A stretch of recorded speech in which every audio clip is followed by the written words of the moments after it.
कि जिस समय आप लोग अपना कार्यक्रम बना रहे थे कि हम लोग हर विधानसभा में जाकर के और पूरे उत्तर प्रदेश में कार्यक्रम चलाएंगे। जब पदयात्रा शुरू हुई थी उस समय लोकतंत्र बचाओ संविधान बचाओ यात्रा थी और उसको कई जिलों में आप लोग लेकर के गए हैं।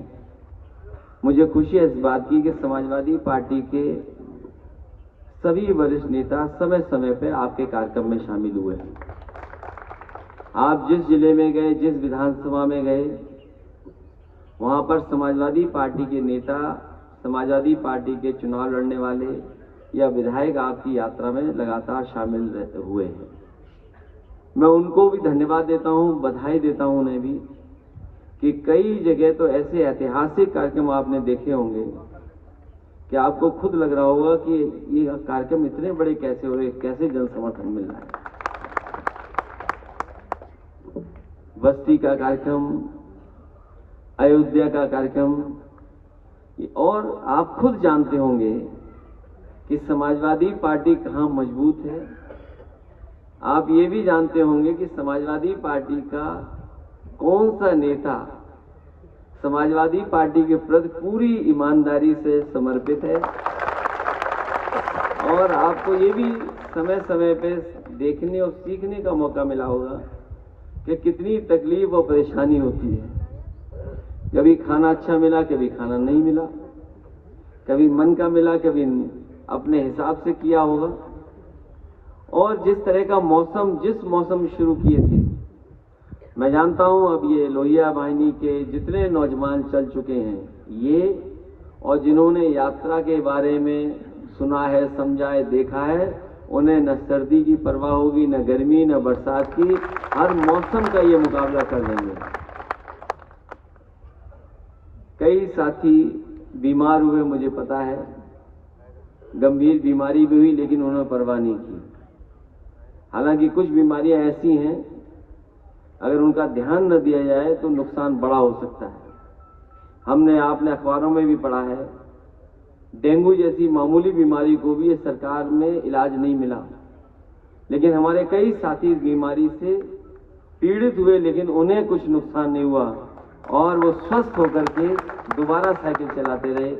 कितना भी काउंट नीचे गया, लेकिन उनका काउंट बढ़ गया जैसे ही पैडल उन्होंने चलाए और मारे। आज भी हमारे साथी कुछ बीमार हैं और मैंने जब डॉक्टर से बात की सुबह, तो डॉक्टर कह रहे थे कि वो ये वार्ड में रुकना नहीं चाहता है, वो अभी भागना चाहता है। और मैं जानता हूं इस बात को, आप लोग भी जानते होंगे कि अस्पताल में जैसे ही थोड़ा व्यक्ति ठीक होता है या उसको लगने लगता है कि अब मैं ठीक हूं, तो वो अस्पताल का बिस्तर छोड़ करके भागना चाहता है।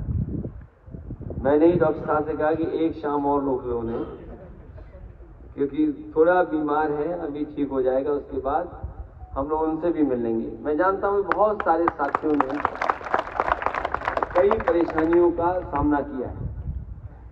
आप लोग लगभग 40 जिले गए हैं और 8,500 किलोमीटर से ज्यादा आपने पदयात्रा और साइकिल के माध्यम से लोगों के बीच में गए हैं।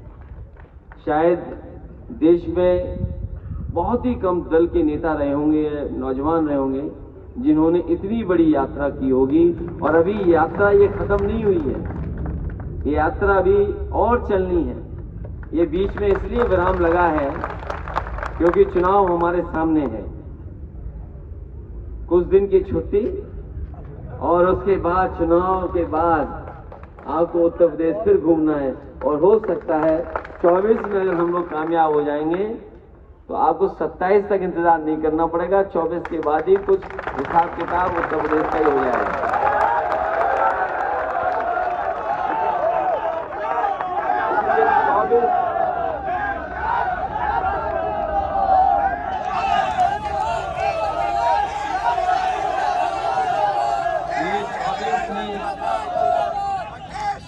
24 बड़ा महत्वपूर्ण है, ये 24 बहुत महत्वपूर्ण है।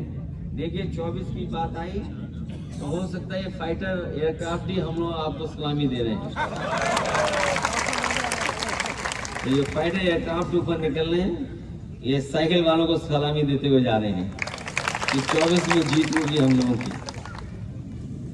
और मैं तो ये कहूंगा, ये मैच गुजरात में हुआ है,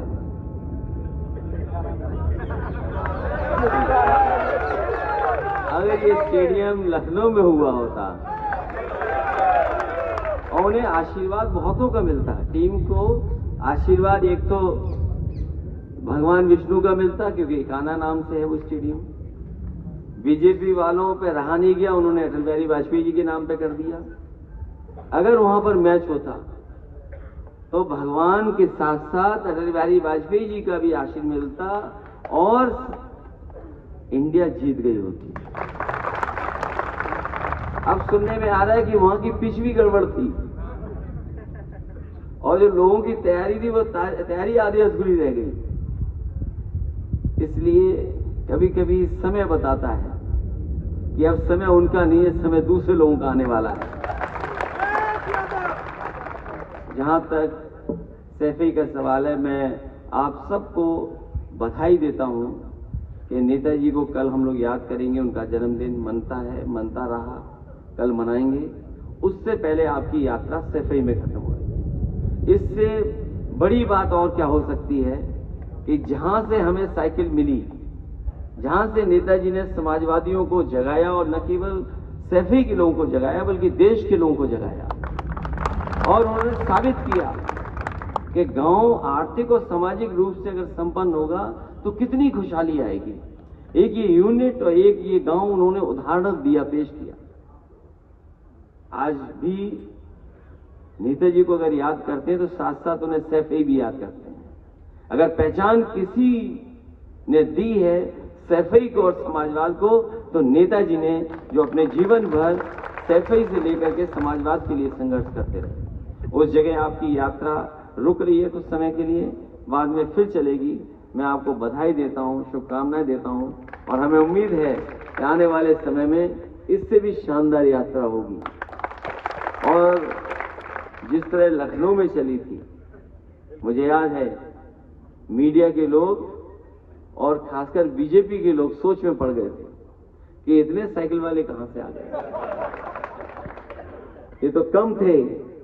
लेकिन आने वाले समय में देखिएगा 24 के बाद, 24 में तो साइकिल चलेगी चलेगी, लेकिन 24 के बाद जो परिवर्तन दिखाई देगा वो अलग परिवर्तन होगा, बड़ा परिवर्तन होगा। जिस यात्रा को लेकर के चले हैं, पीडीए यात्रा, मैंने कई मौकों पर कहा है ये पीडीए ही है जो एनडीए को हराएगा, पीडीए ही है जो मुकाबला करेगा एनडीए का। और अब तो कई दल जाति जनगणना के पक्ष में बोलने लगे। वो दल भी बोल रहे हैं जिन्होंने कभी जाति जनगणना रोकी थी। जो लोग पुराना इतिहास जानते होंगे, आजादी से पहले भी जाति जनगणना हुई, आजादी के बाद जब जाति जनगणना होनी थी तो उस समय जो पार्टी सरकार में थी उसने जाति जनगणना रोकी। और चमत्कार देखिए कि आजकल कांग्रेस पार्टी भी एक्सरे की बात कर रही है कि समाज का एक्सरे होना चाहिए, और अगर हमारे डायग्नोस हो गया है, कोई बीमारी है समाज में, तो उसका इलाज क्या है? इलाज पीडीए है, इलाज समाजवादी पार्टी करेगी। और हमें पूरा भरोसा है कि जब डायग्नोस हो गई है चीज और समाज इस बात की मांग कर रहा है कि जाति जनगणना हो और आबादी के हिसाब से हक सम्मान मिले, हमें उम्मीद है कि जब कभी भी समाजवादी लोग सत्ता में आएंगे या सत्ता में सहयोग करेंगे, सबसे पहले प्राथमिकता पे अगर कोई समाजवादी पार्टी बात रखेगी तो जाति जनगणना, और बिना जाति जनगणना के सामाजिक न्याय संभव नहीं है। इसलिए नौजवान साथियों, बेरोजगारी तो है ही है, महंगाई आपके सामने है, और हमारे बाबा जी की तो गिनती आप जानते ही हो, 46 में 56 वाली। उन्हें आता है कि नहीं आता ये बात अलग है, लेकिन उन्हें 46 में 56 जरूर आता है।